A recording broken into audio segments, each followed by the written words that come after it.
Excited to do another unboxing video. It's been such a long time. Let's get started. Thank you, Cottage. What I have before me and before you over there, there's nobody over there, is a box. Let's see what's inside.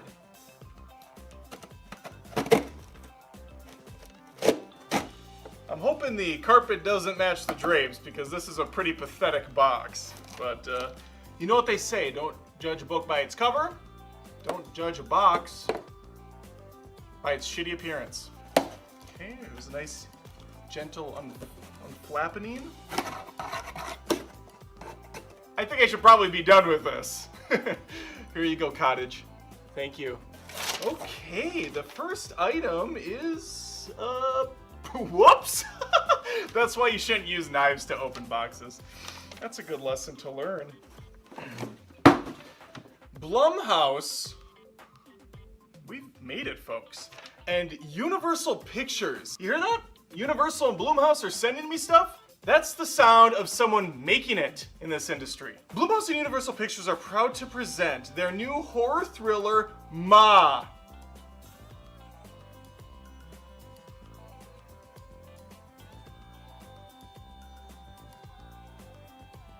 Starring Oscar winner Octavia Spencer! Yes! This is pro.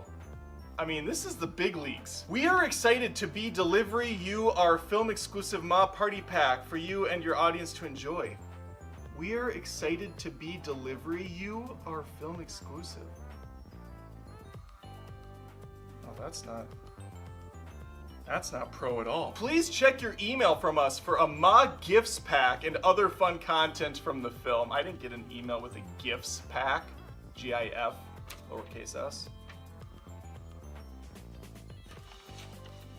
That's kind of shit. That's kind of shitty. I didn't get that. Okay, well. Please use hashtag MaMovie and share your pack pics on social. I didn't get a gifts pack. Salad. I didn't get a gifts pack. Don't sass me, Salad. I will toss you right out. I will toss your salad right out of here. Wait, was I not supposed to read that stuff out loud? Was that just for me and not for them? Everybody's welcome at Ma's, but good luck getting home. Oscar winner Octavia Spencer stars as Sue Ann.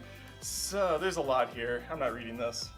We're done. I'm gonna paraphrase based on what I saw from the trailer. Ma is the story of a friendly black woman who invites a bunch of teenage white kids over to her house to party and have a good time. So naturally, they should fear for their lives. What I love about the cardboard box is how it really sets the tone for what's to come. OMG? What? Yes! Oh my god, yes! Oh my god, yes. Please tell me it fits. And it's already, well, I love that the bill's already like billed out. You know, it's not flat like a lot of hats are. I don't have to like work it. It's already worked. Extra protection for my hat. Feel like I blew my load early. Let's see what else this thing has to offer. Short for offers. A little bit more Tish.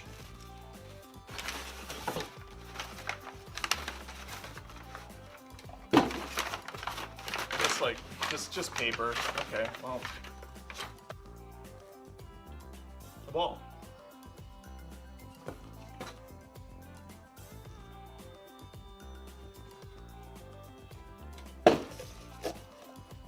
Okay, this is so good because there's a drinking game. You may know about it, you may not. It's been around for a little while, where you play ball cup, I think it's called, and you try to hit the ball into the cup. Or the cup's down, and you try to flip the cup up. It's something you do with friends when you drink. And I'm gonna be frank with you, I've never had friends and I've never drank. Because drinking's wrong.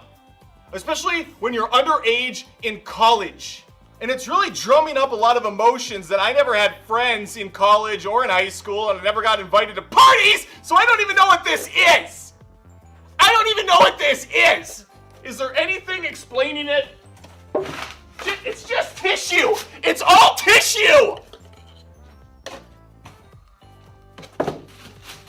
Why is Octavia Spencer doing this movie? I wonder if Octavia Spencer would invite me to her house to teach me how to play ball cups. I got my ticket for the long way round. 2-bottle whiskey for the way. And I sure would like some sweet company. And I'm leaving tomorrow, what do you say? When I'm gone, when I'm gone. You're gonna miss me when I'm gone. Because that song is called Cups, and I've got cups in my hand. Go out and see this shitty movie, ma. Maybe I'm overreacting. Maybe this is a one-person game. You just throw the ball, catch it in the cup, take the cup, throw the ball, catch it in the cup, take the cup, throw the ball, catch it in the cup. It's not a one-player game. Gotta move past the cups. Let's see what else is in the box. I mean, Oscar award winner Octavia Spencer's in this, so there should be some pretty cool tricks and treats in here.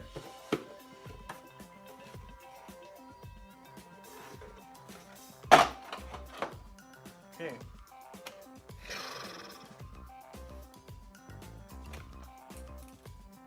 Apparently, Paramount and Blumhouse think I am valued at the cost of a sexy bedazzled hat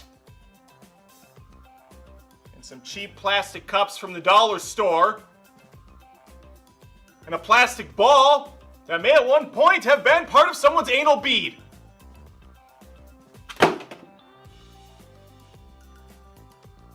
Here's a crazy idea, here's a crazy thought. Maybe give me tickets to see Ma so I can refill it! That way you get 2 videos out of this, dipshits! I feel like I'm losing my mind here with these unboxings. I haven't done one in so long. Put on a happy face, Khaleesi. So head out and see Ma in theaters this week. It's definitely not going to be the first Razzie nomination for Octavia Spencer.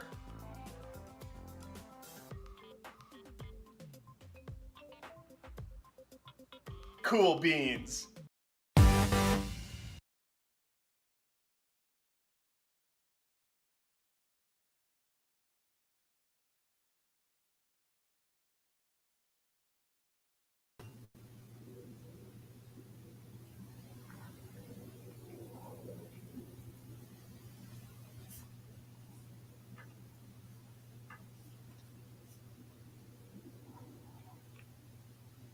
Hope you guys enjoyed the video. I felt like doing a really long pregnant pause there for no reason other than to make you feel more uncomfortable than you already are listening to me sing Cups. I got my ticket to the long... I don't remember the words. I'm dressed as Blue Beetle today. Shout out to Tony, who is apparently listening to this on mute. He's from Hack the Movies. I'm sure most of you know that at this point. We've cross-pollinated channels several times. There's no way I'm keeping this on for more than a few minutes. I'm going to go ahead and throw that away. Tony got me this costume. He bought it with his own hard-earned money because I said I wouldn't buy a stupid Blue Beetle costume for a skit, for a 10-second skit on his channel, and he thought it was worth it. And that's how I know Tony's not married. Doesn't have children or a lot of responsibilities, because that comes at a price, Tony. It comes at a price. Hopefully you guys can hear me. Anyway, we have a fun show. I'm going to go ahead and roll up these sleeves too. This is really taught into these lights, Seinfeld. We have a fun show today. First off, happy Halloween. Happy trick-or-treat time. We have some Halloween TVs going in the background. I have celebrated this Halloween with a few different movies. Tonight, we decided as a family, we were not going to go out and do the trick-or-treating thing. We have a few thousand houses in this suburban hellscape. That's a lot of candy. You go to 15 houses, you are absolutely chock full. Packed to the brim with candy bars and pretty much diabetes all around. We don't need it anymore. Okay, our family works out every day. We eat plenty of crap. We don't need extra crap piled in. And our kids are getting older, 11 and 14. They said, you know what? Let's just make a bunch of junk around the house. Let's kick our feet up. Let's watch some scary movies. So tonight we watched, what did we watch? Sleepy Hollow, a movie I haven't seen in a very, very long time. And I have to tell you, I dug it. I thought it held up really well. The special effects were great. A lot of practical effects, a lot of good stunt work. Johnny Depp, you got Christina Ricci. You got actually a stupid amount of Harry Potter alumni in there. Sadly, a lot of them are dead, but it was cool seeing some of them. Michael Gambon, of course. We have Professor Dumbledore II in there. Anyway, really good time. I also watched Final Destination again this year. I thought that was fun. My son enjoyed that. And then the big one, which is what we're going to be talking about today, are all of the Scream movies. There's 6 of them, folks. We have 6 Scream movies. How am I still wearing this costume? It's not going to last much longer. I'm sweating bullets. Megadeth. There's 6 Scream movies. My daughter was excited to watch them. Again, she's 14. This is the prime time to get her invested in the Scream franchise. She and my wife watched the first one. I opted out. I was busy providing stuff for you. And now that, speaking of the gift that keeps on giving over here, it would be great. Instead of tricking me, you throw a treat my way, and that would be in the form of a super chat. Let's bring up the banner. Let's go ahead and bring up the banner right now. Boom. There's a banner at the bottom. It says, oh, nope, it's gone. There, it's back again. Subscribe, like, hit the notification bell, and super chat me your favorite or least favorite Scream. It gets featured in the video. It also goes up on the podcast. People hear your name. It makes you feel special, but really, it makes me feel good doing these live streams, providing a service. And, you know, I'm tap dancing out in the streets. I have a hat on the ground. Throw me $1, throw me $5, and I know it's worth it then. And then I'll continue to work it. All right. Scream movies. Like I said, my wife and daughter watched the first one. I was busy working, but I did join in for Scream 2, 3, 4, 5, and I didn't see 6. I wanted to watch it before the stream, but I didn't have time. I did quickly refresh my memory, so I'm not going in completely blind. I saw it in theaters. I have seen the movie. And of course, I've seen the first one a few times, and I quickly refreshed my memory there too. But I have ranked them today. I think ranking lists are stupid. They're never consistent for me. In fact, I think I've ranked the Scream movies before, and I'm pretty sure I put the 4th one at the first. Spoiler, it's not the first on my list anymore. Rankings are so dumb, you know, they change all the time, but it's a great way to at least jump into conversation, compare the pros and cons. And so I'm doing it. You know, we have to do it, or we could have tiered it. But either way, I have stars on there. And before I even begin, shot out of a fucking cannon, Sun Solar, $10 super chat. Thank you, Sun. I'll just call you Sun. I like the first Scream. This is what he's saying, not me. Verbatim what he says, I like the first Scream and the 2 newest ones. Go, Adam. You demand. Well, you demand for the $10. Or I actually don't know what Sun Solar is. But yeah, Scream is great. It's held up very well. And I agree to an extent with the new ones as well. We're going to get into it, though. Well, we might as well dive in. Do I have any updates for you? Not that I can really think of. Everything's pretty business as usual here. Oh, I do have an exciting movie roast coming up. This is a big ass one, and this is one that I'm not sure I'm going to get out this week or next week because it's going to be an investment in time.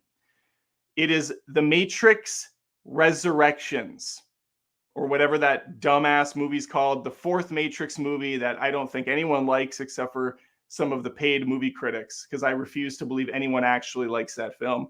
We're going to be movie roasting it, which means I have to unfortunately watch that film again, take copious notes, write copious jokes. This is, I mean, oh my God, this is killing me, Smalls. We'll keep it on. We'll keep it on as long as I can. His costume. Tony, thank you again for the costume.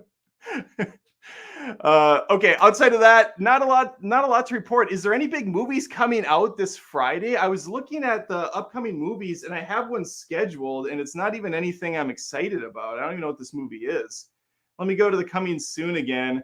I have on here Priscilla, which you couldn't pay me to go to.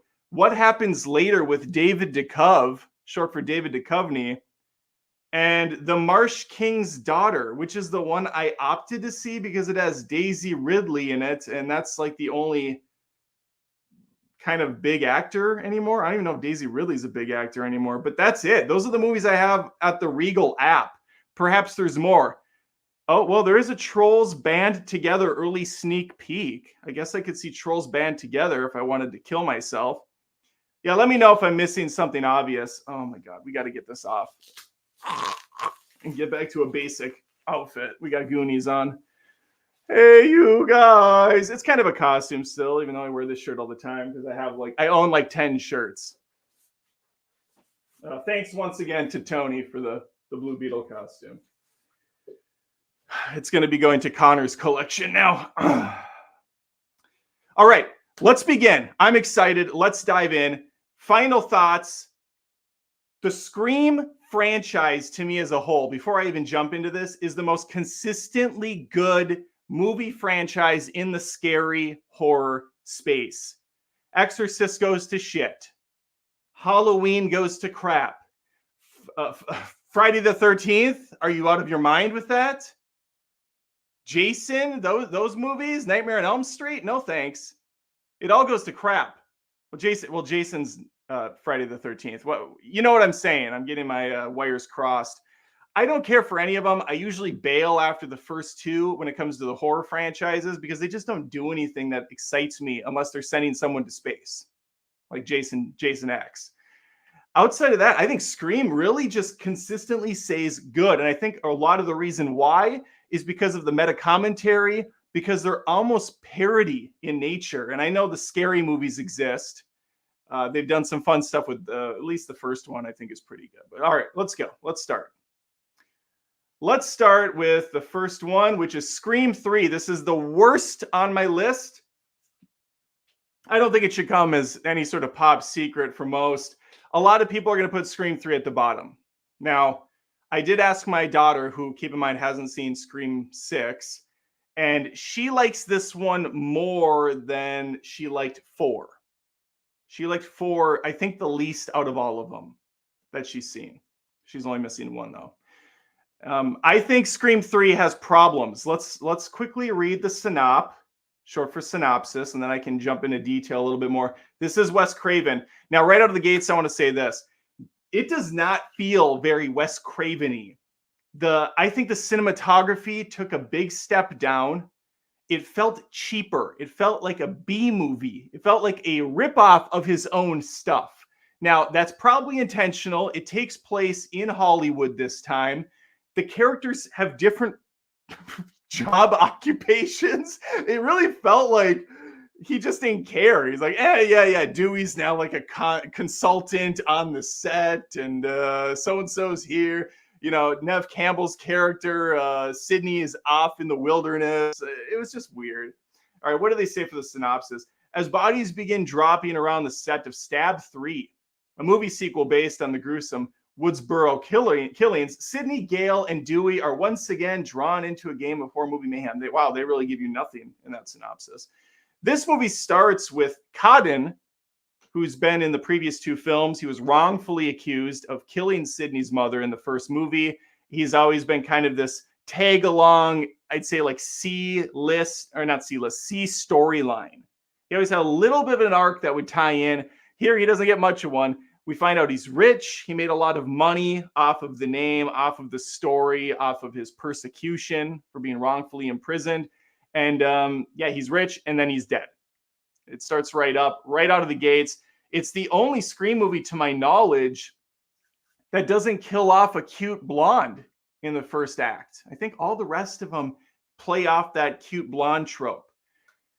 The rest of the movie is not near as interesting. I thought it was kind of funny how he's in the background on the TV talking about traffic accidents and speeding in Hollywood will kill you. And then it jump cuts to him speeding down Hollywood Boulevard because he needs to get to his girlfriend who's about to be killed. And then he takes her place. There's a big explosion at one point. My favorite part of this one is the Carrie Fisher cameo where she's playing herself. But the two ladies mistake her as Princess Leia. There's this whole back and forth where she's like, yeah, I get that a lot. I'm not Princess Leia. You know, I didn't sleep with George Lucas to get the role like she did, which was a funny little jab at herself. Good stuff. That's pretty much the highlight. I liked also the set piece of having Woodsboro inside of a set. Again, very meta commentary. Sydney's inside of her fake house on the fake set of a fake movie called Stab inside of a real movie. It's like Inception, the level of meta commentary going on here.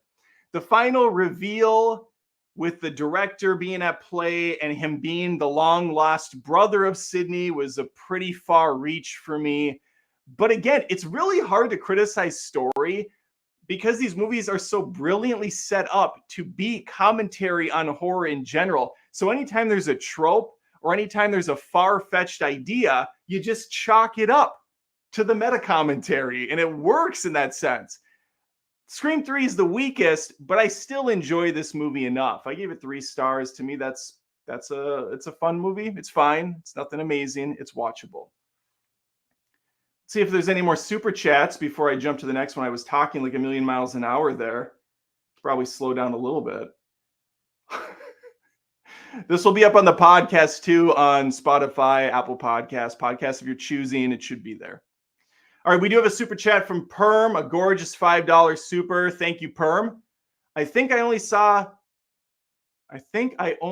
the first Scream.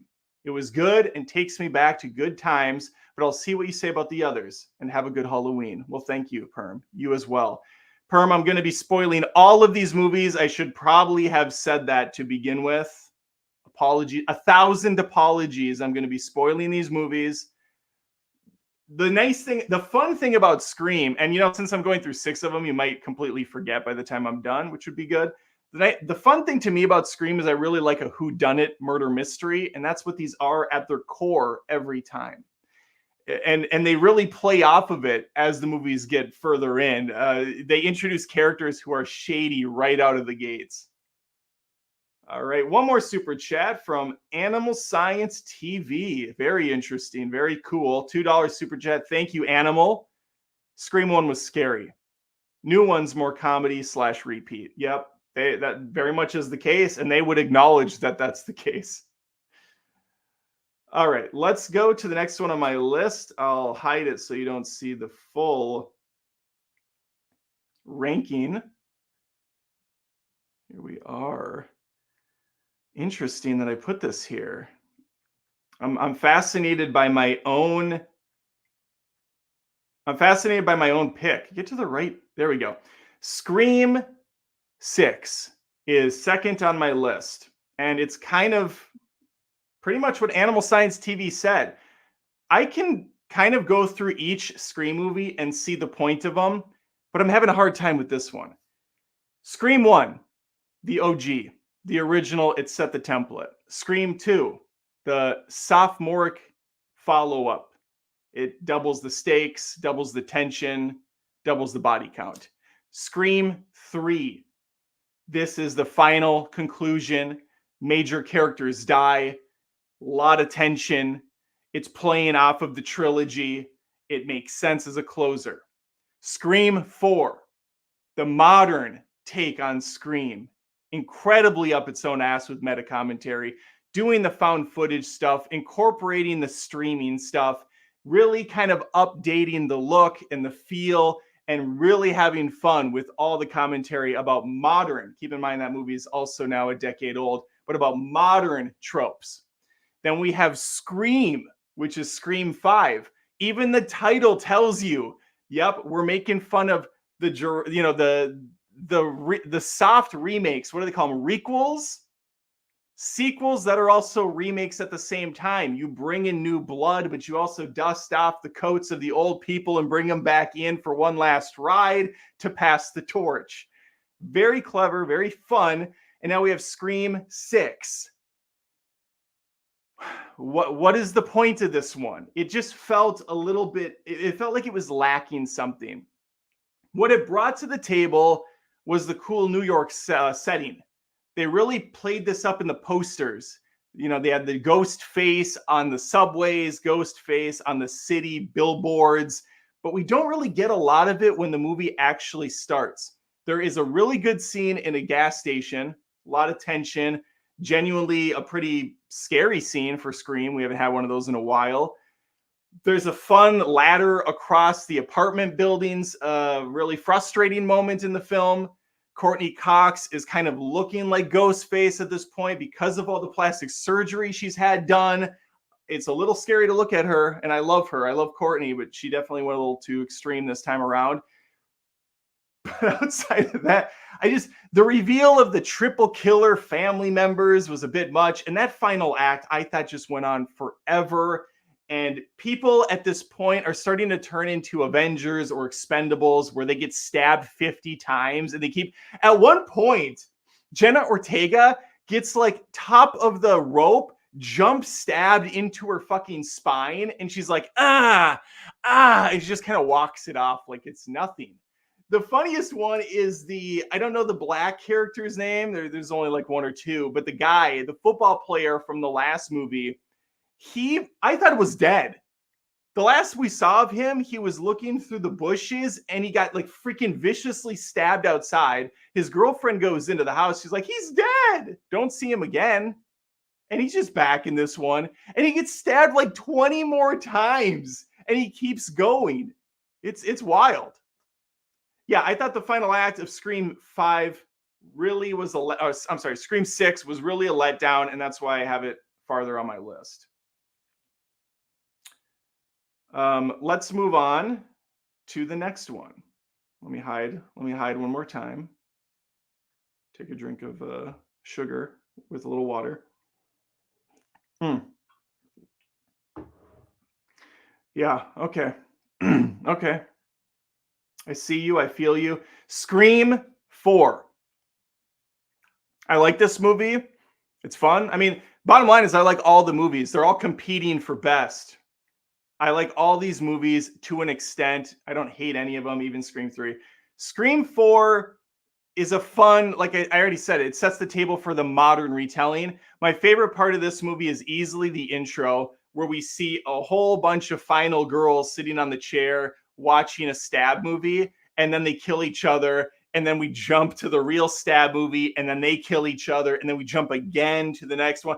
It goes a couple times, and so many great actresses have these cameos. You got Anna Paquin in here, you got Kristen Bell in the mix, you got I don't know her name, someone from Pretty Little Liars or whatever that show is called. A lot of great cameos. Plus, you got Alison Brie. This is easily the hottest cast in a Scream movie, and I'm not complaining about that. The rest of the OGs are back for one more ride again. Dewey is a lot more competent in this one. He lost some of the, it's funny, Dewey over the course of the films, somehow getting stabbed more and more is making his body stronger, and he's becoming immune to stabbing, and somehow his body's healing itself. In the first film, he's got a pretty, in the second film, he's got a pretty aggressive limp. He's got shot tendons and everything's all messed up. He gets stabbed a few more times in that one. Third one, he's really hobbling around. And by 4, he's kind of just, he's a little cooler in this one. He's a little smoother. I like him here. I like him. Outside of that, I did like what's her nuts? Pretty Woman's, is that her daughter or cousin or something? Emma Roberts. I know she's related to Julia Roberts. I'm not sure if it's a daughter or a cousin or something. Probably a daughter. It's all nepotism. Emma Roberts is actually great. She's good in this film. Liked her as the villain. That was a nice twist I didn't see coming. Trying to become the hero she wants to be, Sydney, and emulate her. I think it's her cousin in the film. It's hard for me to keep track of all the blood ties because everyone's related somehow. And by the time we get to Scream 5, you have the new generation who's related to the older ones. Percy Jackson is in one of them. He's in a, oh, is he in this one? I think he's in this one. I think Percy's in this one, but I can't remember the actor's name. Dies in the shower. I'm pretty sure it's this. God, I'm getting all of them confused. Maybe that's 5. I think it's 5, actually. 5 has an awesome scene. Yeah. Yeah, because 4 introduces the blonde cop who I think is from Shaun of the Dead. And then she's also back. Hasn't really aged a day. She looked great. She's back in 5. She dies pretty brutally in the front driveway, in the front yard on the sidewalk. Percy's taking a shower because, as we know, Percy likes water. He comes down and they keep doing this whole fun thing where he opens fridge doors and shuts them. No one's there. And then he gets his freaking face. A knife goes through the side of his cheek, rips out. It's one of the most brutal kills in the Scream franchise. It would actually be fun to do a Scream breakdown of best kills. I think that would be good. That one's definitely up there. There's 2 face cuts in that movie where the blade goes through the side. I appreciated that. And this is Wes Craven again. Interesting. This also does not feel, this feels like Wes Craven, I don't want to say maturing because he's done amazing movies, but this feels like Wes Craven going a different direction and really showcasing what a great director he was, RIP, with his ability to kind of change the format of his own movie. This one really this one has a more stock, solid camera shots. They're not moving around frantically as much. He's using a lot of more tripod shots. It's so well done. I like how this one looks for sure. All right, we got super chat. I think Yoendi for $10, a gorgeous $10 super chat out of a cannon, just showing support. Great content like always. Thank you, Yoendi. I have to say, fam, and I know I put out 4 or 5 videos a week, so it's hard to keep track sometimes, but I'm pretty bummed by the last couple podcast videos. Those did terrible numbers. Terrible numbers. The Leonardo DiCaprio one I did, where I pretty much went through his entire filmography, miserable. And then after that, I did the Halloween, my favorite Halloween theme songs. I thought for sure people would really enjoy that. But yeah, very low numbers on those. A little bit of a shame because you look at the algorithm, you look at people, what people like and watch, and then it tells me, all right, maybe this isn't the route I should go. Maybe I should back off of the podcast in this way and do it this way. So I'm not sure. I'm getting mixed reactions on the podcast. Okay, let's move on to the next one on the list. And I see that I have it up right now, so I'm spoiling everything. Wow. All right, we got Scream. Well, I guess it's the last 2. Are we really already in the last 2? 3, 4, Scream 2. Yep, okay. Here we are with Scream, not to be confused with Scream. I like this movie quite a bit. I don't know who these directors are. Matt Benetinelli, Olpin, and Tyler Gillette. Double director duty on this one. Sometimes that works out well. It certainly did for these 2 because this was a good movie. This is your trope. It's a requel, right? We brought back the old dogs. We have a new cast. I will say something that holds this movie down a little bit for me is I do not like Samantha. She's the new final girl, I think they're referred to. She's the new Sydney. And I just don't care for her. I think she's kind of a bitch. She's not nice. to Courtney Cox. She's not nice to, I mean, Sydney and Gail are there to help her out, and she basically gives him the finger, walks away with her sister. I didn't like that. I think it's a little silly, her connection with Billy, the Billy Loomis. Is it Billy Loomis? I think that's his name. The Loomis family Robinson. I don't like that she's seeing him. And I actually had a fun conversation with my daughter about this. But anyway, let's do the synopsis. I stopped doing those for some reason. 25 years after a streak of brutal murders shocked the quiet town of Woodsboro, a new killer has donned the ghost face mask and begins targeting a group of teenagers to resurrect secrets from the town's deadly past. Movie starts just like the original, except for you got Jenna Ortega instead of Drew Barrymore. It plays out pretty, kind of word for word at times. But what's different here is this is really brutal. He breaks Jenna's leg. She's on the ground hobbling. He stabs her through the hand. You think she's going to die, but she pulls through. She makes it to the hospital, which is going to lead to one of the worst scenes in any of the Scream movies. We'll get to that in a second. But I really like Jenna Ortega in this. Obviously, she went on to massive success with Wednesday, and now the sequel pushes her more to the front than even her sister Sam, I noticed. And that makes sense. You go with the big star at the moment. I liked bringing Sydney back and not making her, they kind of gave her the Jamie Lee Curtis treatment, right? She's more competent. She's got weapons. She's able to fend for herself. She doesn't back down. It was getting a little old by Scream 3 and 4, where she's still kind of cowering in the corner crying. It's like, come on, Sydney. Freaking fight back, Nev Campbell. I know you can do it. Gail is still great. Courtney Cox has been solid through all of these. I really like her in this franchise. Just a blast to watch. I guess I didn't mention how whatever. We're past it. We'll keep pushing through.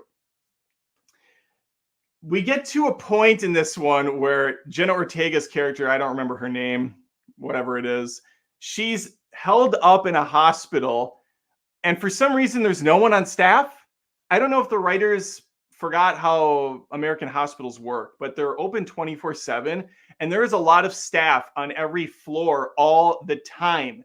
There's not just one lonely security guard rummaging around. No, we have people working at the front desk. There's ladies chatting, the lights are on. And somehow Ghostface goes up there, cuts the power to the floor. Don't know how he did that. And he manages to kill everyone in his way, which is just one stupid security guard. What is going on? What you're telling me that this very high profile character is put on a floor by herself with one security guard? I know that and again, this is where you can kind of go, oh, it's playing off the tropes. It has an excuse. I was a little too out of it on that point. I'm like, come on, what are we doing here? You got to make it at least somewhat plausible movie. So that bothered the shit out of me. Outside of that, I dug everything else. Dewey's death was pretty cool, pretty well handled. I like that the movie frustrated me, but then it pulled me back in when he's like, wait, I got to shoot this asshole in the head. That's the only way to know for sure that they're dead, because they always come back. And he still managed to kind of screw that up. But it was done well, done tastefully, and I liked it. I got the Han Solo treatment, I guess. Scream's a good movie. It's fun. Again, the Billy thing, I was going to bring that up, Loomis. So I was having a conversation with my daughter when this is done, a day or so later. And she said Sam seeing her dad as a ghost was a little weird. And I said, yeah, because Scream has never been about supernatural stuff. It's always been practicality and just people in masks that aren't great at what they do. They're teenagers typically. They get kicked easily. They fall over. They stumble. They make mistakes. That's what makes it kind of fun. But in this instance, we have a girl that's, I guess, mentally disturbed because of who her dad was. And she's seeing him as a ghost person. I don't know if it's a figment of her imagination. It's one thing if she would have gone to the mirror once or twice and like half her face is his face, or she's seeing herself, or she's seeing him in herself. Fine. But she's having like conversations with him. And at one point towards the end, she's crawling around and she looks over and the dad's there like, go for it, champ. And then she grabs the knife and starts stabbing the shit out of the dude. It was just kind of stupid. But again, it's also kind of playing off tropes. So what do? Do you get upset? You just roll your eyes and you say, I see you're mocking some of these other movies. No, that was dumb. And they kept it going in the new movie, which I also kind of rolled my eyes at. I said, all right, we should have just walked away with this whole thing. What are they going to do? They're going to make Sam the killer in the next one? Probably. Who knows? That's Scream. Scream 5. All right, let's see. No super chats. That's sad, but we'll keep going. Let me hide this one, even though I'm pretty sure everybody saw what. Well, I guess the podcast doesn't know, and that what they don't know won't hurt them. Let me go to the next one, and that is going to be 1996 is Scream. Can easily make a case for this to be number 1, but I'm calling it number 2 on my list just to be a little controversial. I don't know. I don't care. Again, these lists are dumb. It's just to talk about it. Scream, the one that started it all. Oh, I should also point out in the other new ones, one of the characters' name is Wes, and they did say at the end of, I think, Scream 5 for Wes. That was a nice touch. I thought that was cute. All right. 1996, a killer known as Ghostface begins killing off teenagers, and as the body count begins rising, one girl and her friends find themselves contemplating the rules of horror films as they find themselves living in a real-life one. Yeah. We have a great cast of characters here, a lot of fun teenager angst going on. We get that iconic opening where Drew Barrymore, who is all over the advertising at the time, we assume, since she is a huge A-list star then, a lot of people under the age of 30 probably don't even know who she is. But back then she was huge. We assume she was going to be the lead character, and she's iced within 15 minutes of that movie along with her boyfriend in the film. And not only is she killed off, she is freaking brutally killed. Hanging by a tree at the end after being stabbed several times. It's good stuff. You have the iconic phone conversation. Hello, Sydney. I'm going to pump the brakes for a sec. I have to point something out about Scream 3 that also drove me up a wall. And that's the fact that the killers had not just a voice changer or modulator, whatever you want to call it, where it makes them sound like the Ghostface killer. They had a dial that they could just twist and turn their voice into any of the other characters at any given time. It was so dumb. Like, Sydney. Hi, I'm Sydney now. And now I'm Gail now. I'm Dewey. How? What kind of fucking technology is this? And how do I get my hands on it? This is not like Kevin McAllister's Talk Boy that he had in Home Alone 2, which I did get as a kid. And that thing was ass. But talk about good marketing. No, this was some newfangled tech straight out of a Hollywood fever dream. Anyway, I digress. That was absolute insanity. Back to Scream. A lot more grounded here. We do have characters that are really going over the rules. They're talking about all the movie tropes, how you should never go alone in a basement, how you shouldn't sleep with your boyfriend when there's a killer on the loose, how the boyfriend probably is the killer, how you shouldn't trust your close-knit friends. They're trying to figure out who amongst them is the murderer. It was just really well written, really well acted. It has one of my favorite kills still, completely implausible, but I love it. And that's when, and I don't remember, Rose McGowan, I think. Rose McGowan is trying to get away, and she crawls through the doggy door of the outside garage door. Instead, not to be confused with the inside garage door. Ghostface sees this going on, pushes the button to, bring this thing up, raise it up. She's squirming to get out, trapped somewhere in between. And they keep showing the garage door opener just working its ass off. Like, there's no possible way this thing would keep opening. The family invested a dumb amount of money to get like a 900 horsepower garage door opener because that bad boy is not giving up. This thing raises all the way up, gets to the tippy top, and just fucking crushes Rose McGowan's character. Dead on arrival. Hilarious. I'm not in the garage installation business, and I know this was the 90s. Things were a little bit more loosey-goosey, but I have a hard time believing a 130-pound woman holding that frame down is going to really get elevated to the point where not only is she going to get up into the air, but with so much force that it's going to crush her ribs, crush her internal organs. But it's a fun scene, regardless of the plausibility behind it. We get the introduction of all the iconic characters from Gale Weathers to Dewey, whose real name is Dwight. I always forget that until it's brought up once or twice throughout the 6 movies. It's like, oh yeah, his name is Dwight, not Dewdrop or Dewey or whatever other insulting names they give him. It's just, it's withstood the test of time, I think. Some people have said it hasn't held up over the years. I don't see it. I had a good time with this. It's not like there's some wild special effects work going on. And since it is playing off of all these older movies, all these slashers and horror films, it kind of does hold up for infinity and beyond, as long as you're familiar with the slashers that it's poking fun of. But as long as Halloween as long as Michael Myers still exists, as long as Pinhead and Leatherface and Freddy Krueger and all of these dudes, this movie still has a place. Very good movie. All right, looks like a super chat came in. John Allen for $4.99, a gorgeous super chat.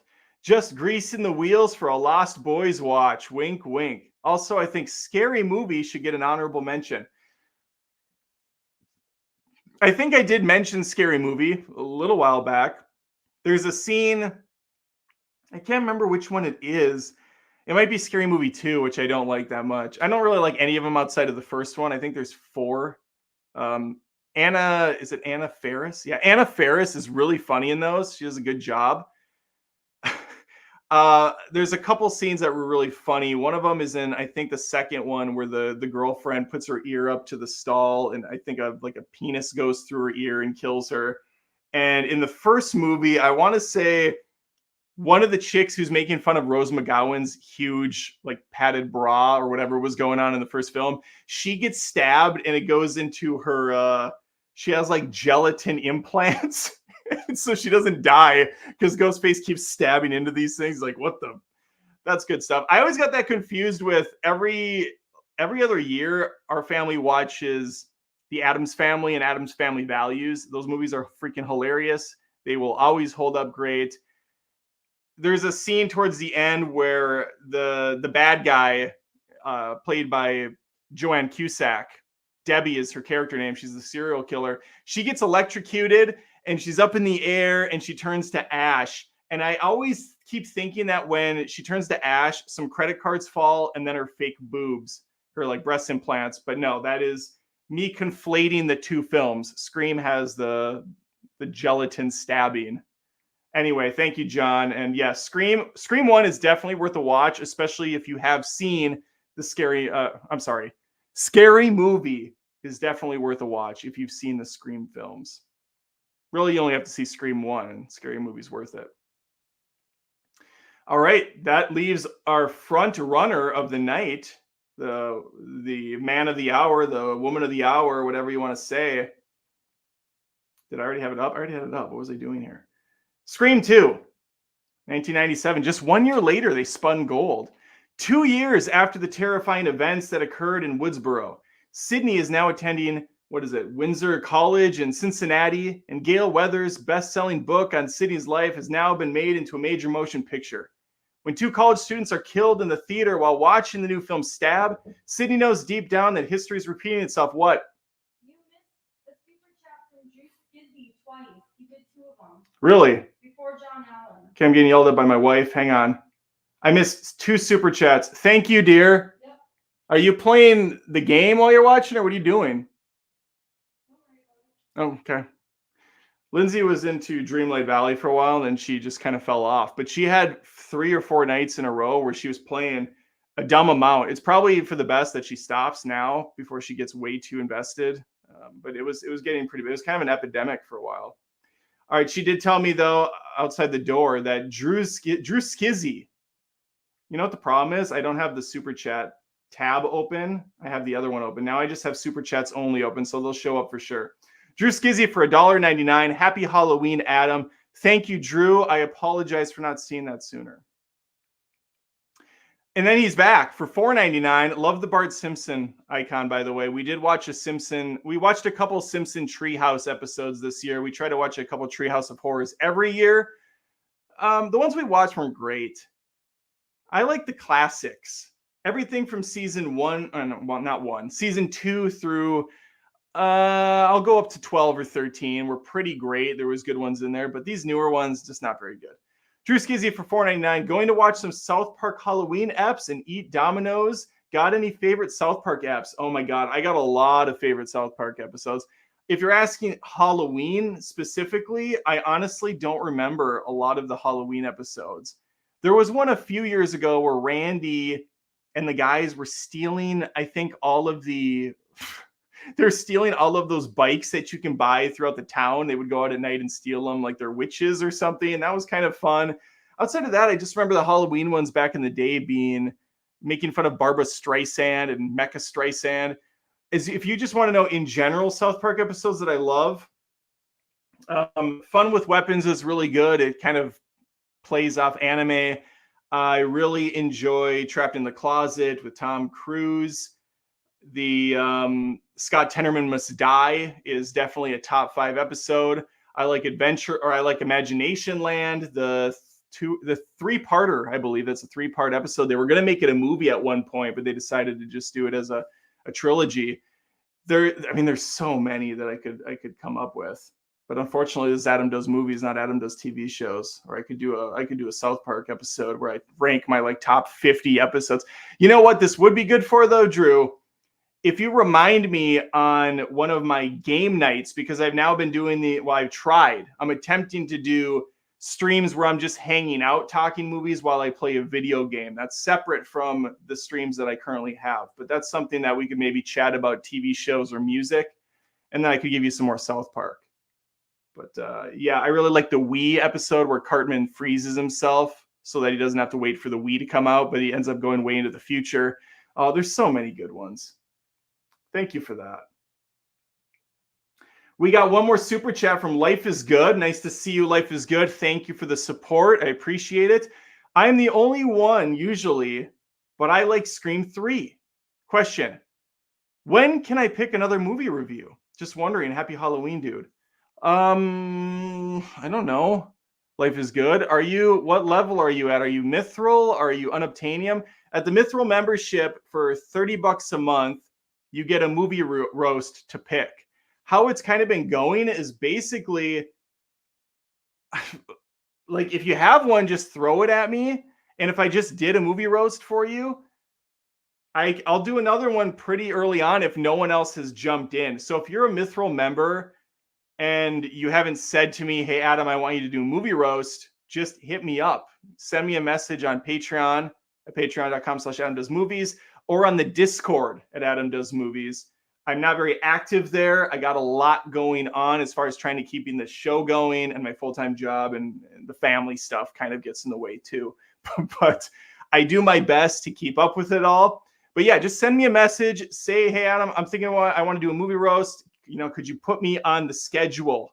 And I absolutely will. Now, if you're talking about an actual movie review of a movie, not a roast, I don't do those anymore unless you are at the way high unobtainium level, because I found that it turns out $30 for a movie review is not a good deal for me at all. I have to watch the movie. Oftentimes the picks people are coming up with are some fucking obscure art house thing that's going to get me no views, and I'm going to put a lot of work into it, and it's just not worth it, honestly. As much as I appreciate the support, it was coming at too much of a cost on my end. Thank you, though, Life is Good. I really appreciate that. And you know what? Scream 3 isn't terrible. It's just the worst of these. My daughter enjoyed it a lot. So you have good company with you. Olivia, my daughter's awesome. She has great taste. All right. I think we're caught up. Let's talk about Scream 2. I have it as my favorite. I was reading, did I finish reading the... yeah, I did. Okay. This one has a really fun intro. I love this, mainly because I get to see... What's her nuts? What is her name? Keep your wife's name out of my fucking. Oh yeah, keep my wife's name out of your fucking mouth. Jada Pinkett Smith. I like seeing her get stabbed in this. That was fun watching her character get stabbed because I find her obnoxious. But that opening scene is probably 15-20 minutes. They're at the Stab premiere. So we are so meta already by the second movie that they have made a fake movie off of Scream, off of Sydney's life called Stab.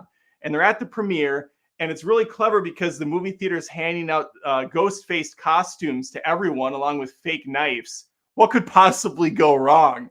You wouldn't see that in today's modern cinematic experience. To my knowledge, you hand people knives, fake or not, they're going to try to stab you because they're unhinged and they're insane. Anyway, they watch this movie. It ends brutally with her climbing up to the top, to the front of the theater, bleeding out. It's awesome. We get the slash. We get the new Scream logo, which I didn't realize how awful the Scream title card was in the first movie. It's almost impressively bad. Like an angsty teen made it. The second movie really ups the ante on the logo. I like the font treatment, and they carry that forward for the rest of the films. Outside of the cool intro, which also has the boyfriend dying in the stall, which is made fun of in Scary Movie 2, we go to campus. We're outside of our typical environment. Sydney's off in college. She's got a new friend group. Some of the originals return. Unfortunately, they don't last. And it really gives you a fun new kind of take on the genre because we do get more things to make fun of now, to poke at, because it's on a college campus. Unruly behavior. You have the fraternity, which one of them is, oh God, what's her name? Portia from, you'll know her from Arrested Development. She's the sister in Arrested Development, who's hilarious, by the way, in that show. She's fine in this. Timothy Olyphant is in here, a very young Timothy Olyphant. Jerry O'Connell's in this. A lot of great characters show up. Jamie Kennedy's back, but he's unfortunately not going to make the cut for very long in this one. Sarah Michelle Gellar has a small role. There's just a lot of people. Omar Epps is in this. The fun thing about Scream movies every time is you get so many great characters that show up, so many great actors that have cameos that you wouldn't expect to be in the movie. And oftentimes they come from horror backgrounds, so it just works out really well. My favorite scene in all of the Scream movies is in Scream 2, and that is it's at night down in one of the hallways where Dewey and Gale are kind of, I guess they're coming back together. They're getting back together. They're sowing their wild oats. They're making out on one of the tables. TV turns on. It's clear that Ghostface is in the room. So they take off. They get separated. Gale, I guess, goes into one of the studio rooms, and she's hiding behind all these sound barriers, and Ghostface is just kind of creeping around. And the way that Craven shoots this is so good. It's so claustrophobic, and you really get a sense of the space and of Gale as she's like poking her head out, and then he's jumping back and forth. It's super tense. And I found it to be incredibly well done. And then Dewey comes in on the other side, and we have that fantastic shot in the mirror as he's getting stabbed and going down, the hand smears. It's really fun. It's really wonderful. I also am a big fan of, and I don't know her name. Let me see if I can find her name on here. I just like the actress. Oh yeah, I forgot Heather Graham plays Drew Barrymore in the beginning in Stab. She's Drew Barrymore in that, which is nice. Selma Blair's in this, Tori Spelling, Luke Wilson. This is a great cast. Who am I looking for, though? She's Roseanne Barr's sister on the Roseanne Show. She's also the neighbor Marcy in Uncle Buck. And I think she's the aunt of Sheldon's in Big Bang Theory. God, is it Laurie Metcalf? It is. Oh, nailed it. Laurie Metcalf. She's always good in these types of movies. She plays the reporter. You don't expect her to be the villain of the movie. She's just kind of, I mean, you could kind of see it, I guess, but I was thrown for a loop, especially when they make the boyfriend so damn sketchy. And then Timothy Olyphant is the other one. It's revealed he and her are working together. He found her. She found him on like Craigslist or something. And it turns out she's the mother of Loomis. I mean, it's all connected. It's always connected. Yeah, I thought it was. I just think it's a great movie all around. It's a lot of fun. Sarah Michelle Gellar has a really good scene too, where she's in the house. She gets bodied pretty bad outside the balcony. We got one more super chat coming in from Life is Good Again. I've been Mithril since July between here and Patreon. I don't mind picking from the list. No rush, just curious. Yeah, I mean, life is good. You pick away. Send me a message on Patreon. We'll get you another roast on the list. I don't know if you were here at the beginning, but I have Matrix Resurrections coming up. Outside of that, I haven't heard from anyone else. So please, by all means, throw me one from the list and we'll have a good time with it. If you could, since I know you are an avid supporter and you like helping the channel, maybe think of something from the list that's we're going into November. I guess maybe Thanksgiving themed, maybe even pushing Christmas themed, or I don't know, something that you think might work well. If there's an anniversary of something coming up, actually, you know what? The Marvels comes out. Brie Larson and Friends is coming out with the Marvels in I think a week from now or 2 weeks from now. Captain Marvel's on my list. If you want to do Captain Marvel movie roast, I'm all in for that. Or, you know, whatever. It doesn't matter. I appreciate the support. It's your choice to make, but thank you very much. And if you haven't, I guess that's a good time as any. Feel free to throw a super chat in. Tell me your favorite Scream movie, or just ask me any movie questions if you want. Maybe you want to throw a treat my way for Halloween. That's fine as well. I've wrapped up my Scream monologue. I've wrapped up the entire, I guess, performance. I'm pretty happy with it. I think I covered my bases pretty well and talked about these movies at a good enough length, good enough clip. Let me know if you agree, though. Put a comment on YouTube. Put a comment on some of these, podcasting things that allow it. Give me your list. Give me your ranking of Scream films. Why you believe that. Make sure to like the stream. That helps, I think, with the algo or something. Show for algorithm. Subscribe, hit the notification bell, do all the things that help. And you can follow me on Instagram at Adam Does Movies. I've started to become more present over there. I'm trying to put out more shorts over there. TikTok, obviously, I've been putting shorts out with, same as YouTube. And really, and I'm on Threads now as well, because I find Twitter/X to be a complete shit show at this point. I'm just like saddened by everything that's taken place. And so I thought, yeah, Threads, why not? It's another giant company owned by Meta. Might as well, who cares? I just like trying to connect with people and find ways to get my stuff out there, because you're yelling in a giant void, an ocean of videos and other performers and people trying to make a name for themselves. And it can be hard. So that's my list. I don't really have any other news. We went for over an hour, so I think it's a nice place to stop. We can stop here. Scream movies, though, yeah, franchise-wise, I think this is about as good as it gets from a consistency standpoint. As I've stated, even the worst one on my list, still pretty good. Still plenty of fun to be had. I'm very curious where they go with Scream 7. Obviously, it's going to happen. The writer's strike, actor strike may have hindered things. Is the actor strike going on still? I've lost all connection with what's happening in that whole world, in that space. I know the writer's strike's over, which is great. Hopefully they got what they wanted. But yeah, I don't know when Scream 7 is even happening. Jenna Ortega is the huge star now, and so I think they're going to have to play off of the Wednesday schedule and whatever else is cooking.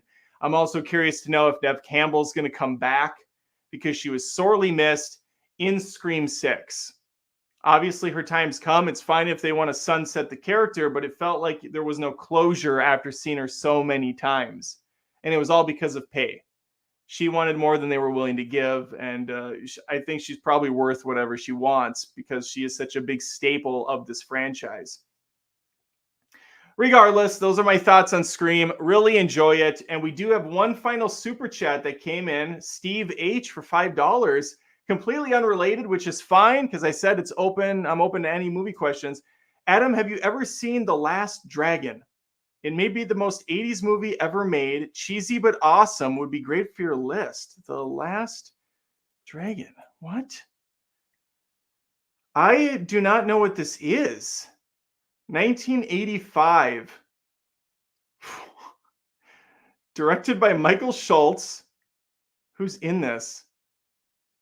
This has Tulmick, Vanity, Christopher Murney. I don't know any of these actors or people.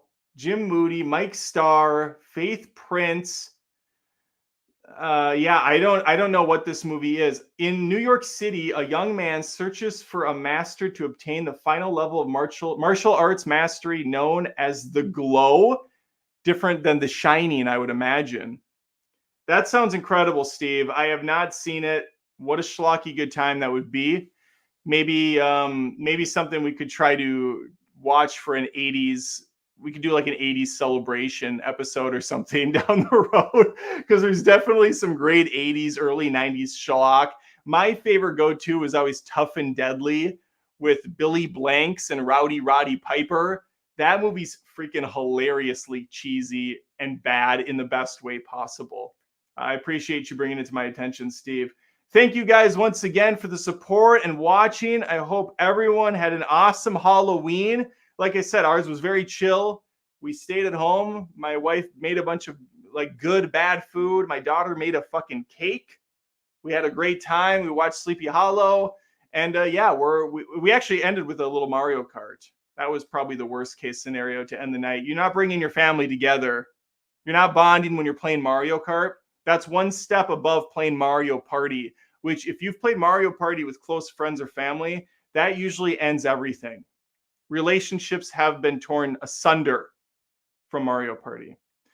Alrighty, I will be back. I might stream tomorrow night too. We'll see where the road takes me. We'll see what happens. Or Thursday night. I don't know. It's up in the air. It's George Clooney at this point, up in the air. I will let you know, though. Just keep an eye on the socials. Keep an eye on the community tab on YouTube. Thanks for watching.